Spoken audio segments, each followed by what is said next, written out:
गांव में रमेश नाम का एक व्यक्ति रहता था जो बहुत मेहनती था और वो अपनी मेहनत के बल पर ही अपने पूरे परिवार का पालन पोषण करता था। रमेश के पास थोड़ी सी ही खेती थी। उसी खेती में वह काम करता और अपने घर का गुजारा कर रहा था। खेती में मैं इतना तो कर ही लेता था कि अपने पूरे परिवार का पेट पाल सकता था। उसी गांव में एक सेठ रहता था जिसके पास बहुत सा धन और खूब सारे खेत थे। उसके खेत पे ढेरों मजदूर काम करते थे, पर वह बहुत घमंडी था। वह मजदूरों से खूब काम करवाता और उन्हें बहुत उत्कारता था। पैसे के नाम पर उन्हें वो बहुत कम पैसे देता था और आधे से ज्यादा गांव उसके यहाँ काम करता था। और वही दूसरी तरफ गांव के लोग रमेश को देख के बहुत हैरान होते थे कि वो इतनी छोटी सी जमीन में इतनी अच्छी फसल कैसे कर लेता था। उसी साल गांव में बहुत भयंकर तबाही हुई। खूब आंधी, तूफान, बारिश, सब कुछ आ गया।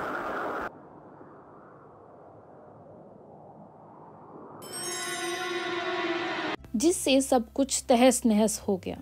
गांव की हालत इतनी बुरी हो चुकी थी कि लोगों के पास कुछ खाने के लिए भी नहीं बचा। में सबसे ज्यादा बुरी हालत रमेश की हो चुकी थी। उसका घर भूख से मर रहा था। रमेश के पास सेठ से कर्ज लेने के अलावा और कोई रास्ता नहीं बचा था। अगले ही दिन वह सेठ के पास जाता है। सेठ ने रमेश की पूरी बात सुनी और उसके मन में लालच जागा। क्योंकि वह पहले से ही कंजूस था, तो उसने सोचा क्यों ना मैं इसे कर्ज देने से बेहतर है कि इसे अपने खेत पे काम पर रख लूं। क्योंकि अगर मैंने इसे कर्ज दिया तो ये कहां से ही मेरा कर्ज लौटा देगा। इसके पास तो इतना बड़ा खेत भी नहीं है, तो मैं इसे अपने खेत पे काम पे रख लेता हूँ। सेठ बहुत खुश था। उसने रमेश से कहा, देखो रमेश, मैं तुम्हें पैसे नहीं दूंगा, पर हाँ, मैं तुम्हें अपने यहाँ नौकरी पर रख लेता हूँ और मैं तुम्हें पूरे महीने के 2000 रुपए दूंगा। बोलो, मंजूर है? पर मालिक, जो मजदूर आपके यहाँ काम करते हैं उन्हें तो 3000 रुपया दिया जाता है और अलग से 2 बोरी गेहूं की भी मिलती है, और आप मुझे 2000 रुपये बोल रहे हो। बस बस, देख रमेश, मुझे दूसरों से कोई मतलब नहीं है। तुझे अगर मेरे यहाँ काम करना है तो कर, वरना मेरे पास बहुत से मजदूर हैं। मजदूरों की कमी नहीं है। रमेश मरता ना तो क्या करता, अपना और अपने परिवार का पेट पालने के लिए वो सेठ को हाँ कर देता है। सेठ ये बात सुन के बहुत खुश होता है और सोचता है कि अब मैं इससे खूब काम करवाऊंगा और मेरा डबल मुनाफा होगा, क्योंकि मैंने इसके बहुत किस्से सुने हैं। ही दिन रमेश सेठ के यहाँ नौकरी पर लगता है। रमेश सेठ के यहाँ खेत में खूब मेहनत करता है। उसकी मेहनत के बल पर उसने 6 महीने का काम सिर्फ और सिर्फ 4 महीने में खत्म कर दिया। जब सेठ को ये बात पता चली तो वह बहुत खुश हुआ। उसने सोचा, जब इसने मेरा 6 महीने का काम 4 महीने में कर दिया तो क्यों ना मैं 2 महीने के पैसे बचा लूं। मैं इसे मना कर दूंगा कि अब मुझे तेरी कोई ज़रूरत नहीं है। जब ज़रूरत पड़ेगी तब मैं तुम्हें वापस बुला लूंगा। हाँ, यही ठीक है। जब रमेश अपनी तनख्वाह लेने के लिए सेठ के पास जाता है तो सेठ उसे साफ साफ इनकार कर देता है और कहता है, रमेश, अब तुम कल से काम पे मत आना। अब मुझे तुम्हारी कोई जरूरत नहीं है। रमेश बेचारा सेठ के खूब हाथ पैर जोड़ता है और कहता है, मालिक, मुझे नौकरी से मत निकालो।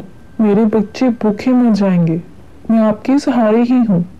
अब मैं कहाँ जाऊँगा, किसके पास जाऊँगा, किसके पास काम मांगने जाऊँगा? इस गांव में तो आपके जितना धनवान व्यक्ति और कोई दूसरा नहीं है। मालिक, मेरी गरीबी पर थोड़ा सा रहम कीजिए। अगर मुझसे कोई गलती हो गई हो तो बता दीजिए, मुझे कोई सजा दे दीजिए, पर प्लीज मुझे नौकरी से मत निकालिए। पर उस लालची सेठ को अपने धनवान होने पर बड़ा घमंड था। उससे रमेश के आंसुओं पर बिल्कुल तरस नहीं खाया, उल्टा उसे दुत्कारने लगा और कहा, रमेश, अब तुम यहाँ मुझे दोबारा दिख मत जाना, वरना तुम्हारे लिए अच्छा नहीं होगा। रमेश खूब रोया, बहुत मिन्नतें की, पर उस सेठ का दिल नहीं पिघला। रमेश बहुत दुखी था। अपनी आंखों में आंसू लेकर वो अपने घर चल पड़ा। घर पहुंचते ही उसने ये सारी बात अपनी पत्नी को बताई। वह बहुत दुखी था। उसकी पत्नी बहुत ही समझदार थी। उसने बोला, कोई बात नहीं जी, आप इतनी टेंशन मत लीजिए, ऊपर वाला हमारी मदद ज़रूर करेगा, चाहे कोई करे या ना करे, ऊपर वाला हमारे साथ है। अभी मुझे ज़रूरत है। मैं कल फिर से सेठ के पास जाऊंगा, उनसे नौकरी की भीख मांगूंगा। इस बार चाहे वो मुझे 50, 100 कुछ भी दे, मैं ले लूंगा, क्योंकि मुझे मेरे परिवार का पेट पालना है। मैं ऐसे हाथ पर हाथ रख के नहीं बैठ सकता, मुझे जाना ही है। सुबह होते ही रमेश सेठ के घर पहुंच जाता है।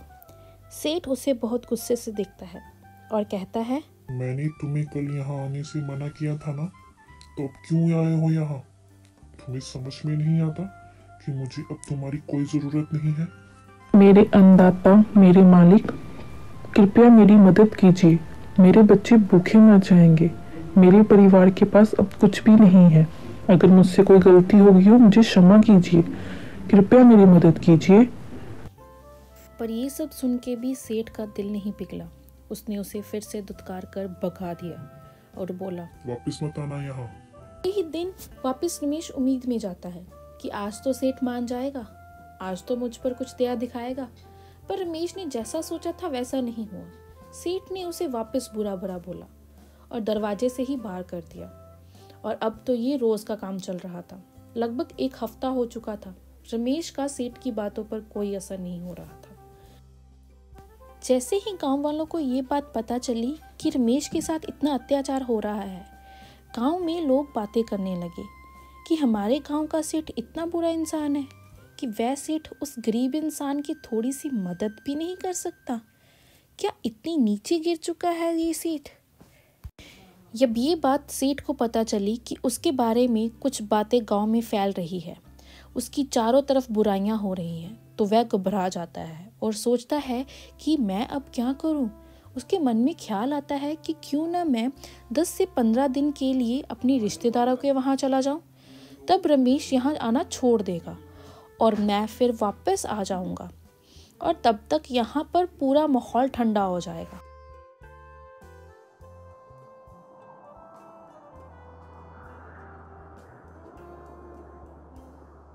रात होते ही वह सेठ अपने पूरे परिवार के साथ अपने रिश्तेदारों के यहाँ चला जाता है। अगले ही दिन रमेश उसके घर के बाहर पहुंचता है तो उसे कोई दिखाई नहीं देता। फिर भी वह उम्मीद लगाकर वहां बैठा रहता है कि सेठ थोड़ी देर में आता ही होगा। वक्त तेजी के साथ जाता है। 10 से 15 दिन कब हो जाते हैं पता ही नहीं चलता।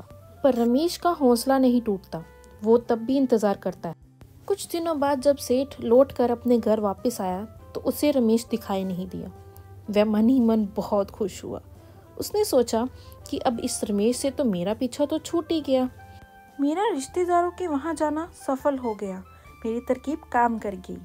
सेठ को घर आता देख कुछ लोग उसके पास आते हैं और कहते हैं, आपके जाने के कुछ दिनों बाद ही आपके घर में कुछ लोग चोरी के इरादे से घुसने वाले थे।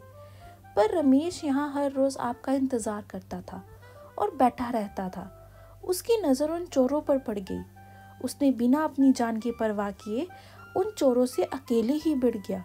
उसने आपका पूरा घर लुटने से बचा लिया। पर हाँ, उस भगदड़ में वो बेचारा गंभीर रूप से घायल हो चुका है और वह अभी इस वक्त अस्पताल में भर्ती है। ये बात सुनकर सेठ का मन ठंडा पड़ गया और उसको बड़ी शर्मिंदगी हुई। उसने सोचा कि उसे रमेश से मिलने जाना चाहिए। वह समय खराब किए बिना तेजी से अस्पताल में पहुंच गया। वहां जाकर उसे पता चला कि आज सुबह ही उसको घर भेज दिया गया है। वह तुरंत ही रमेश के घर जाता है और रमेश और उसके घर की हालत देखकर उसे बहुत अफसोस होता है। उसे अपने किए पर शर्मिंदगी होने लगती है। उसने रमेश से कहा, मुझे माफ कर दो, मैंने तुम्हें बहुत गलत समझा। मैं बहुत शर्मिंदा महसूस कर रहा हूँ। मुझे तुम जैसे नेक इंसान के साथ ऐसा गलत व्यवहार नहीं करना चाहिए था। रमेश कहता है, मालिक, आपने मेरे बारे में सोचा, यही मेरे लिए काफी है। मुझे आपसे कोई शिकायत नहीं है, बल्कि आपकी सेवा करना तो मेरा फर्ज है, तो आप शर्मिंदा मत होइए। सेठ रमेश को अपने यहाँ नौकरी पर रख लेता है और उसके घर की हालत पूरी तरह से सही कर देता है। इस बार सेठ रमेश को ज़्यादा पैसे देता है और रमेश के घर की हालत बिल्कुल ठीक हो जाती है और वह खुशी खुशी अपनी पत्नी के साथ अपना जीवन व्यतीत करने लग जाता है।